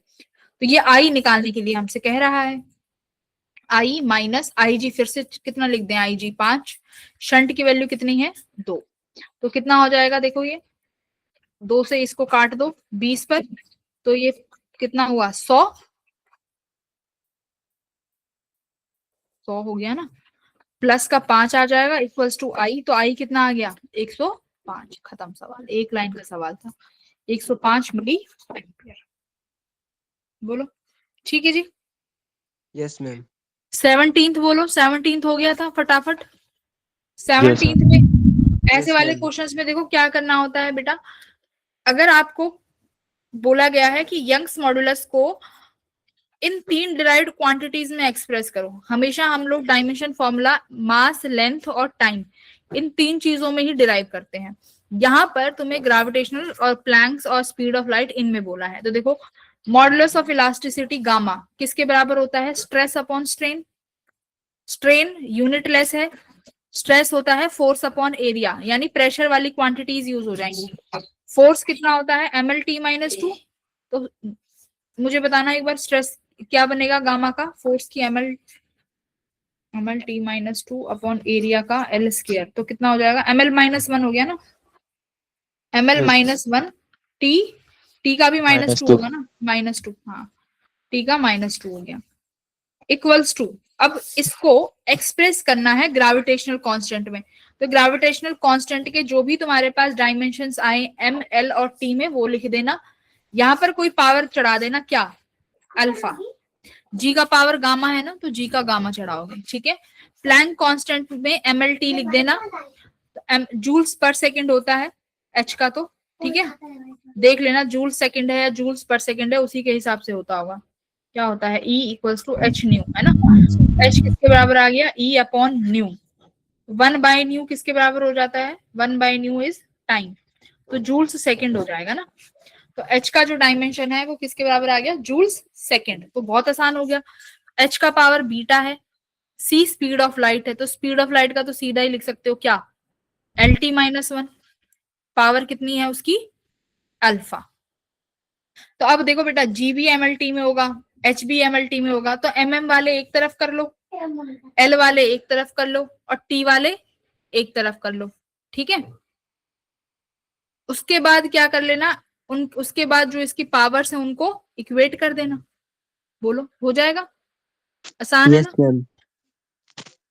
यूनिट एंड डायमेंशंस का, तो ये तो बहुत इजी है, बोलो जिसको नहीं आता उसको करा देती हूँ। भाई जी का डायमेंशंस निकाल लो एक बार, सॉल्यूशन से ही करा देती हूँ, रुको वरना टाइम लग जाएगा। m-1 L3T-2 m-1 L3T-2 h का बताओ, मैम ML2T-1 ठीक है, ये हो गए तुम्हारे डायमेंशन। अब देखो बेटा यहाँ पे मास के अलग कर लो सब में, तो मास में क्या है, मास का माइनस गामा है, यहाँ पर मास का प्लस बीटा है, और अल्फा में कुछ भी नहीं है, इक्वल्स टू कितना दिया हुआ है मास का -1, तो इसका मतलब ये है ना, यहां से हम क्या लिख सकते हैं कि beta minus gamma should equals to -1, correct. अब एल वाली इक्वेशंस को इस तरीके से लिखो, एल की पावर देखो यहां से कितनी निकल के आई 3 गामा, यहां से कितना निकल के आई +2 बीटा, यहां से कितना निकल के आई प्लस का अल्फा, इक्वल्स टू इक्वेट कितने से करोगे, एल की वैल्यू यहाँ पर कितनी है इसकी यंग्स मॉडुलस की -1, तो यहाँ पर लिखोगे अब 3 गामा +2 एक सेकेंड 3 गामा +2 बीटा होगा, ये +2 beta plus alpha equals to किसके होना चाहिए -1 के, यहाँ पर मास +1 में है, सॉरी ये वाला फिर +1 में लिखो। इसी तरीके से फिर किसका कर लेना, टाइम का, टाइम का देखो कितना है, टाइम का लिखो -2 गामा प्लस नहीं माइनस का बीटा और फिर माइनस का गामा, ठीक है। तो यहां से एक इक्वेशन ये बनी -2 गामा माइनस का बीटा माइनस का गामा इक्वल्स टू किसके बराबर आ जाएगा बेटा -2 के बराबर, ये 3 इक्वेशन आ जाएंगी, देखो यही 3 इक्वेशंस बनेंगी क्या, beta minus gamma, 3 equation 3 variable आ गए यहाँ से, मैम लास्ट की 2 इक्वेशन से एक इक्वेशन निकाल लेंगे, उससे निकल जाएगा, ठीक है ना। तो बस अब यहाँ पे ये इक्वेशन सॉल्व कर ली है, मैथमेटिक्स तुम्हें आती है, आराम से इक्वेशन सॉल्व कर लेना, गॉट इट। 18th करें, 18वां करें, 18th भी कर लिया होगा सबने कि नहीं। देखो यहाँ पहले वाला डायग्राम देखो, पहले वाले डायग्राम में ये टी इसको नीचे पकड़ के खींच रहा है, मान लो किसी फोर्स एफ से, गॉट इट। ऊपर वाले में टेंशन टी आएगी, यहाँ पर भी सेम टेंशन टी आएगी, नीचे क्या लग रहा है, यहाँ पर mg लग रहा है। इसको जाना कहाँ है, ऊपर की तरफ जाना है ना इस ब्लॉक को, क्योंकि हमें राइज करना है इसे, तो यानी इसका जो नेट डिस्प्लेसमेंट आएगा वो ऊपर की तरफ आएगा। तो पहली इक्वेशन में एक्सीलरेशन का फॉर्मूला लिखो, क्या लिखोगे, एक्सीलरेशन किसके बराबर होती है, F net upon total mass, ठीक है। तो net force, tension initial force है, टेंशन कट जाएगा, तो सिर्फ कौन सा फोर्स लग रहा है यहाँ पर बताओ, एक्सटर्नल फोर्स, एक तो F माइनस mg अपॉन में टोटल मास, कितना मास है टोटल, ओनली इस ब्लॉक का मास जो मैं लेट कर रही हूँ कितना, कैपिटल M, ठीक है। तो इस M को उधर ले जाऊं तो M में किसके बराबर आया, F माइनस mg के बराबर, तो यहां से F किसके बराबर आ गया बेटा, ma प्लस mg, ठीक है। तो यानी इतने फोर्स की आवश्यकता है पहले वाले ब्लॉक में। सेकंड वाले में देखो कितने की है, लगाओ यहाँ पर फिर से, देखो ध्यान से, इसको नीचे पकड़ के खींच रहा है, ये किस फोर्स से मालूम है, F फोर्स से, ऊपर टेंशन T लगी यहाँ पे, यहाँ पर भी बेटा T टेंशन और इस पे भी T टेंशन, क्योंकि सेम ही रस्सी है तो tension T T T T T हो जाएगी। तो मुझे बताओ इस ब्लॉक से ये वाली जो रस्सी है इस पर कितनी टेंशन लग रही है, ऊपर देखो 2T है ना, तो नीचे भी 2T लगेगी ना, 2T टेंशन लगी यहाँ पे, नीचे इस रस्सी को कितने से खींच, नीचे क्या लग रहा होगा, इस पर वेट लग रहा होगा, कितना वेट लग रहा होगा बोलो, mg का वेट लग रहा होगा, हाँ या ना, वेट लग रहा होगा mg का, ठीक है। अब इस ब्लॉक पे फ्री बॉडी डायग्राम बनाओ, इस ब्लॉक का FBD कैसे लिखोगे बताओ, नेट इसको ऊपर जाना है यानी 2T का फोर्स बड़ा हो गया, 2T वाला फोर्स बड़ा है, भाई ब्लॉक का FBD बनाओगे ना, तो ब्लॉक का FBD बनाओ तो क्या लिखोगे आप, 2T वाला फोर्स बड़ा है तो 2T माइनस किस, नीचे क्या लग रहा है, देखो ब्लॉक का FBD, ऊपर 2T टेंशन लग रही है, नीचे mg लग रहा है, नेट एक्सीलरेशन ऊपर की तरफ होगी, तो 2T वाला फोर्स बड़ा हो गया, इसमें से mg घटाएंगे तो ये किसके बराबर हो जाएगा, ma के बराबर, वही लिखा है F net equals to ma, same चीज, तो मास m है, एक्सीलरेशन a, तो t किसके बराबर है, देखो स्टार्टिंग पॉइंट में t किसके बराबर है, F के बराबर, तो t की जगह क्या लिख दूं, F लिख दूं, तो 2F किसके बराबर आया बेटा, ma प्लस mg के बराबर आया, फोर्स किसके बराबर आ गया, ma प्लस mg बाई 2। तो बताओ कहां पर ज्यादा फोर्स लगा रहा है, पहले वाले में कि सेकंड वाले में, तो पहले वाले में ज्यादा फोर्स देना पड़ेगा, ठीक है। तो फर्स्ट वाले में पूछा शायद कौन सा है, कम या ज्यादा देख लेना, which has to be exert more force, तो ए ऑप्शन आ जाएगा, ठीक है।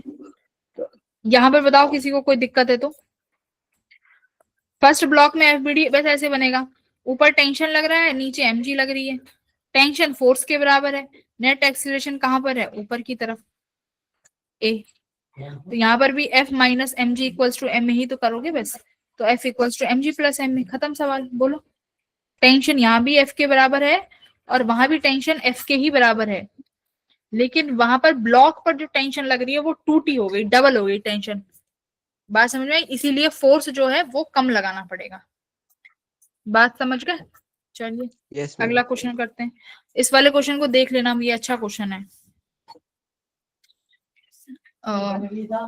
और बोलो कौन सा क्वेश्चन कराना है इसमें से, 21वां हो गया था, अभी करा, फ्लूइड सी करा रही हूँ, देखो टेंशन वाला ही तो कर रहे थे हम लोग, 21वां कर लेते हैं, 20 वाला हो गया था, 20 वाला खुद कर लेना, इजी है, ठीक है, इक्वेशन इधर उधर लिखनी है बस। 21 बोलो कैसे किया है, सुमित किया है 21, यस मैम। हाँ। तो यहाँ पर हमारे पास क्या है, एयर बबल है, एयर बबल, बबल होता है, दूसरा लिक्विड ड्रॉप होती है ना, एयर बबल, देखो यहाँ पर क्या होता है कि मान लो मेरे पास ये एक लिक्विड का एयर बबल है, ठीक है, अब यहाँ पर पूरे में, यहाँ पर मान लो कुछ तो मटेरियल होगा, ठीक है, अब एटमॉस्फेरिक प्रेशर में यहाँ पर कौन सा प्रेशर लग रहा होगा इसकी सरफेस पर, PATM, बोलो, एटमॉस्फेरिक प्रेशर लग रहा है, और सरफेस टेंशन क्या करना चाहती है बेटा, सरफेस टेंशन हमेशा जो भी तुम्हारा क्रॉस सेक्शन एरिया होता है उस एरिया को कम करना चाहती है, तो इस बबल पर हमेशा एक टेंशन लग रही होगी, जो कि कहाँ लग रही होगी, इनवर्ड्स, है ना, इनवर्ड्स की तरफ एक टेंशन लग रहा है, S मान लेते हैं, तो अब देखो इनवर्ड फोर्स कौन कौन से हो गए तुम्हारे पास, दो इनवर्ड फोर्स हो गए, एक तो जो एटमॉस्फेरिक प्रेशर लग रहा है प्लस ये टेंशन की वजह से जो फोर्स जनरेट होगा, है ना, हाँ या ना भाई, टेंशन किसके बराबर आती है, surface tension, force per unit length, है ना, तो फोर्स किसके बराबर आ जाएगा, टीएल। यानी एक तो ये प्रेशर हो गया, तो इसको बैलेंस करने के लिए अगर एक्सटर्नल प्रेशर ज्यादा हो गया तो बबल कभी एग्जिस्ट करता इस धरती पे, एग्जिस्ट करता नहीं करता ना भाई, क्योंकि बाहर वाला प्रेशर इतना ज्यादा है, इसको पिचका देता। लेकिन इसका मतलब सिंपल सा है कि अंदर से कोई एक ऐसा फोर्स या ऐसा प्रेशर लग रहा होगा जो इसको बैलेंस कर रहा होगा, हाँ या ना, जो यस इसको मैम। बैलेंस कर रहा होगा, है ना, बैलेंस कर रहा होगा। तो यही प्रेशर क्या होता है, इसी को बोलते हैं लिक्विड का एक्सेस प्रेशर। तो ये एक्सेस प्रेशर है जिसे मैं बोल रही हूँ लिक्विड का प्रेशर, ठीक है, या फिर यहाँ पे एयर बबल है तो लिक्विड का कोई प्रेशर होगा या एयर का जो भी अंदर प्रेशर है। तो ये वाला प्रेशर हमेशा किससे तो ज्यादा होगा, एटमॉस्फेरिक प्रेशर से तो ज्यादा है कि नहीं है, बोलो, लिक्विड का प्रेशर एटीएम से ज्यादा है कि नहीं है भाई, एटीएम से ज्यादा है ना, बराबर नहीं होगा, क्योंकि सरफेस टेंशन का भी रोल आ रहा है, सरफेस टेंशन भी इनवर्ड फोर्स लगा रही है, एटमॉस्फेरिक प्रेशर भी इनवर्ड फोर्स लगा रहा है। तो बाहर फोर्स लगाने के लिए बस एक इस लिक्विड का प्रेशर है, तो इस लिक्विड का प्रेशर किससे ज्यादा होगा, एटमॉस्फेरिक प्रेशर से तो ज्यादा ही होगा। तो लिक्विड का प्रेशर एटमॉस्फेरिक प्रेशर से ज्यादा है। और ये एक्सेस प्रेशर किसके बराबर आता है बेटा, एयर बबल के केस में 2s/r आता है कि 4s, 2s होगा ना, 2s होगा ना इसमें, इस वाले केस में ये 2s/r, s क्या है तुम्हारी टेंशन, s क्या है टेंशन। तो ये है, अब तुम्हें क्या दे दिया, अब तुम्हें ये दे दिया कि जो ये बबल है ये एटमॉस्फेयर में नहीं है, ये बबल कहाँ है, ये बबल कहाँ है, किसी लिक्विड की हाइट h के अंदर है। बेटा अगर लिक्विड h हाइट के अंदर है तो मुझे बताओ ये एटमॉस्फेरिक प्रेशर कितने से बढ़ जाएगा किसी लिक्विड में, रो जी h से बढ़ जाएगा ना ये। तो बस अब तुम्हें क्या लिखना है, P liquid minus atmospheric pressure को लिखोगे पी एटीएम प्लस रो जी एच, खत्म, बस इतना था, इक्वल्स टू 2s/r। ये सरफेस टेंशन का टॉपिक है, 5 मिनट का है, यही रह गया था तुम्हारा पढ़ाना, 2s/r, डेरिवेशन नहीं कराएंगे इसका, बस हो गया क्वेश्चन। अब देखो क्या लिख सकते हो, P liquid minus P ATM minus rho G H equals to 2s/r। S surface tension दे रखी है, रेडियस दे रखी है, आगे क्या दे दिया देखो, pressure inside the liquid is 1100 nanometers inverse square greater than atmospheric pressure. यानी मैं पीएल और एटीएम में कितना डिफरेंस मान लू, 1100 का, कि यहाँ पर 1100 का डिफरेंस है, बोलो ये किसके बराबर हो जाएगा, 1100 माइनस इधर ले आओ 2s/r को equals to rho G H, यही हो जाएगा। निकाल लोगे यहाँ से, s की वैल्यू गिवन है, r गिवन है, रो गिवन है, h निकाल लेना, बोलो, इतना कॉन्सेप्ट लगना था इसमें बस, दैट्स इट। और कौन सा करना है, क्वेश्चन नंबर 22, बहुत आसान क्वेश्चन है एंगुलर कंजर्वेशन का, याद करो जब मैंने तुम्हें ग्रेविटेशन पढ़ाया तो मैं कह रही थी ना कि डिस्क वाले क्वेश्चन आते हैं जिसमें कहीं पर मास ऐड कर दिया जाता है रोटेशन में, तो ये वही क्वेश्चन है। लेकिन यहाँ पर कौन सा कॉन्सेप्ट लगेगा, बोलो कौन सा कॉन्सेप्ट लगेगा यहाँ पे, एंगुलर मोमेंटम का conservation. Hello, angular momentum conservation लगा देना, क्या होगा एंगुलर मोमेंटम का conservation, I1 ω1 equals to I2 ω2। तो इनिशियली ओमेगा दे रखा है, फाइनल ओमेगा निकालना है, मोमेंट ऑफ इनर्शिया लिख ही सकते हो, डिस्क का इनर्शिया इनिशियल कितना होगा, inertia inertial half mr², final कितना हो जाएगा अगर दोनों पॉइंट मास ऐड कर दिए तो, एक तो इस डिस्क का हाफ mr² प्लस उन दोनों पॉइंट मासेस का m1 m2 और उनके बीच की दूरी mr² हो जाएंगे। बस ये I2 निकल आएगा, तो बस I2 निकालना था यहां से आपको, 22वां भी हो जाएगा।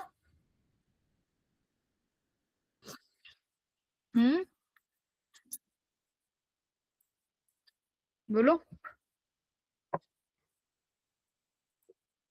सो जाओ क्लास में। तो यही क्वेश्चन थे जो कराने लायक थे, बाकी 23वां नहीं करना, 25वां करना है, 25वां एक बार देख लेना, और 24 भी अब एक बार खुद ट्राई करना है इन दोनों सवालों को, दैट्स इट।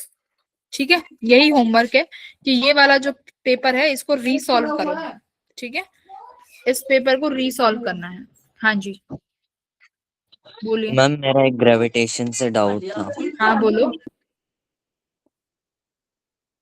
मैम मैं ग्रुप पे क्वेश्चन शेयर कर रहा हूँ। आपके ग्रुप में ठीक है, बाकी जिनका हो गया है वो जा सकते हैं, जिनका डाउट है वो रुक जाओ।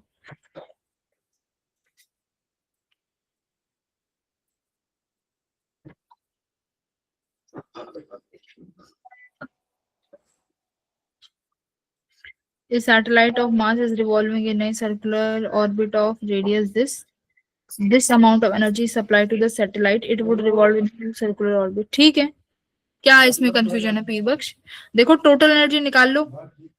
एक सैटेलाइट का मास दिया हुआ है, वो एक सर्कुलर ऑर्बिट में घूम रहा है जिसका रेडियस 2r है। तो इस रेडियस में इनिशियली इसकी टोटल एनर्जी निकाल लो।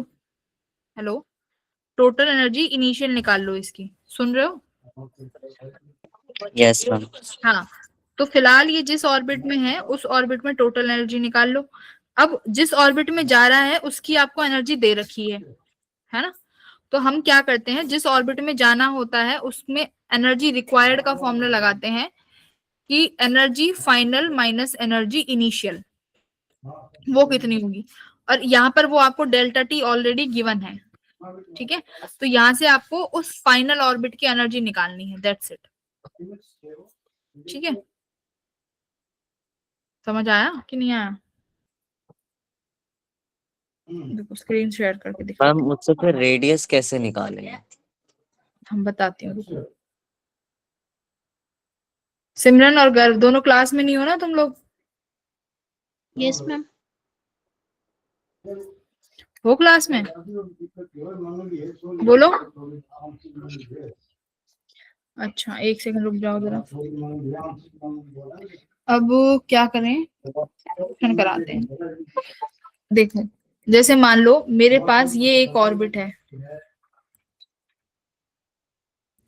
ये वाली। ठीक है, सपोज इसका रेडियस r है। अब तुमने इसको इस वाले ऑर्बिट में भेजा, मुझे इस ऑर्बिट का रेडियस नहीं पता, मैं मान रही हूँ इसका ऑर्बिट कितना मान लू मैं, r डैश मान लेते हैं। ठीक है, अब जो बेटा ये a ऑर्बिट है और जो b ऑर्बिट है, यहाँ पर सैटेलाइट के पास कुछ टोटल एनर्जी होती है। वो टोटल एनर्जी किसके बराबर होती है? माइनस gm/2r के बराबर। ठीक है, अब अगर तुम्हें इस सैटेलाइट को A से B में भेजना है, कहाँ भेजना है? A से B में भेजना है, तो एक एक्सटर्नल अमाउंट की एनर्जी देनी पड़ती है। वो एनर्जी सप्लाई किसके बराबर होता है? वो एनर्जी सप्लाई बराबर होता है total energy final orbit minus total energy initial orbit. ठीक है, फाइनल ऑर्बिट की आप क्या लिखोगे? Total energy minus g small m, क्योंकि सैटेलाइट का मास चेंज नहीं होगा, कैपिटल M जिस अर्थ का या जिस भी प्लेनेट का सैटेलाइट है वो प्लेनेट का मास चेंज नहीं होगा, upon final radius r dash, minus ये प्लस हो जाएगा माइनस माइनस, तो ये इनिशियल रेडियस कितना हो जाएगा? Plus gmm upon initial radius जो भी दे रखी है, शायद r दे रखी है r। अब ये एनर्जी सप्लाइड तुम्हें ऑलरेडी पेपर में गिवन है, कितनी गिवन है? ये 10⁻⁶ जो भी समथिंग गिवन है, क्या दे रखी है? कितनी दे रखी है? Ma'am 10⁻⁴ r/6। हाँ ये दे रखी है ना। अब तुम्हें देखो यहाँ पे सैटेलाइट का मास दे रखा है 10⁻³ और रेडियस अर्थ की है और मैम ऑर्बिट की रेडियस 2r 2r है, इनिशियली 2r है। तो अब क्या करो, यहाँ से देखो कुछ नहीं करना, इस इक्वेशन को थोड़ा रीअरेंज कर लो। 10⁻⁴ r/6 इक्वल्स टू, यहाँ से क्या कॉमन निकाल लूं? gmm कॉमन निकाल लूं, क्या बचेगा यहाँ से? 1/2r minus 1/r dash. इस मास की वैल्यू को यहाँ पर लिख देना, अपॉन में m आ जाएगा। gm को क्या लिख सकते हो बोलो? gm कुछ लिख सकते हो? यहाँ से हम g कैपिटल M को क्या लिख सकते हैं? Small g should be equals to gm upon r square. तो gm किसके बराबर आ जाएगा? gr स्क्वायर लिख लो, बोलो। gm को हटा के small g into r square लिख लेना, आसान हो जाएगा सवाल, है ना? g into r square. इस आर से ये वाला आर कैंसिल हो गया, तो ये आर हट गया यहाँ से, एक ही आर बचेगा। ठीक है, तो ये 10 की पावर 6 मीटर। अब तो हो जाएगा, देखो mass of yes ma'am, satellite अब हो ऐड कर जाएगा। देना, ग्रेविटी की वैल्यू, रेडियस आर है अर्थ का, देख लेना क्या है, 6400 दिया हुआ है शायद, जो भी दिया हुआ है मीटर्स में। 1 मिनट रुको, और क्या कर सकते हैं इसका, आर मैम उसके बिना ही हो जाएगा, एलसीएम ले लेंगे, ये वाला आर कट जाएगा। कट जाएगा क्या, 2r इंटू आर डैश लिख लो, तो ये क्या बनेगा यहाँ से, r डैश माइनस 2r, ये वाला r से r कट गया है ना, तो 2 5 जा 10 है ना, तो यार 10 की power 4 upon 6 into mass of satellite equals to 5 upon r dash into r dash minus 2r। हो जाएगी अब तो इक्वेशन सॉल्व। यस मैम, हो जाएगी। हाँ, तो इसमें कॉन्सेप्ट तो इतना ही था ना, आगे तो बेटा खुद ही सॉल्व करना पड़ता है, आगे तो सॉल्विंग थोड़ी सिखा सकती हूँ मैं, ये कॉन्सेप्ट तो बस इतना था। Yes ma'am. हाँ, तो खुद से रीट्राई करा करो एक बार क्वेश्चंस को। ठीक है, कॉन्सेप्ट क्लियर हुआ? यस मैम, हो गया। चलो ओके, बाय। Bye ma'am.